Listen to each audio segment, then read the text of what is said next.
પાટણ જિલ્લા સહિત શહેરમાં સેવાકીય પ્રવૃત્તિના લાભાર્થે ઓશિયા ફાઉન્ડેશનની સ્થાપના તેના મેનેજિંગ ટ્રસ્ટી કમલેશભાઈ રસિકલાલ મોદી દ્વારા કરવામાં આવી હતી અને સેવાકીય પ્રવૃત્તિઓના લાભાર્થે ઓશિયા ફાઉન્ડેશનની સ્થાપના કરાતા તેઓ દ્વારા મહોલ્લા પોળોમાં જઈ શકે તેવી ઇકો ગાડી પર શબવાહિની તૈયાર કરી વિનામૂલ્યે સ્વજનોની અંતિમ યાત્રાએ લઈ જવાની સેવા પૂરી પાડી હતી।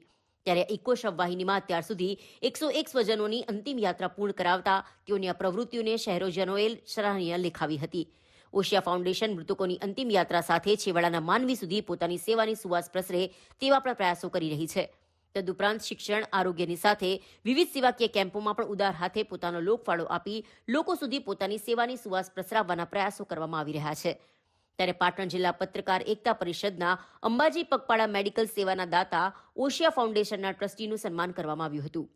પાટણ જિલ્લા પત્રકાર એકતા પરિષદ હંમેશા પત્રકારત્વની સાથે સાથે સેવાકીય પ્રવૃત્તિઓ પણ દાતાઓના સહયોગથી કરી રહી છે।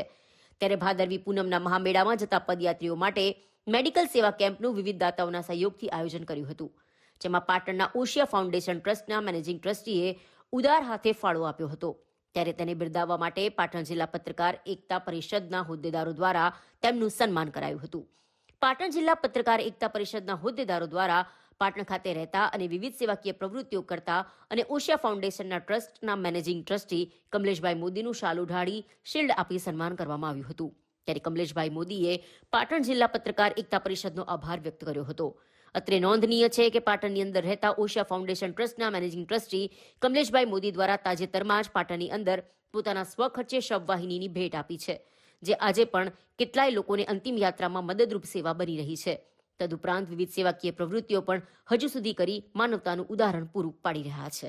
આજ રોજ ગુજરાત પત્રકાર પરિષદ એકતા ગ્રુપ ઓશિયા ગ્રુપના ચેરમેન તથા ઓશિયા ગ્રુપનું સન્માન પત્રકાર એસોસિએશન પાટણ જિલ્લાએ કર્યું।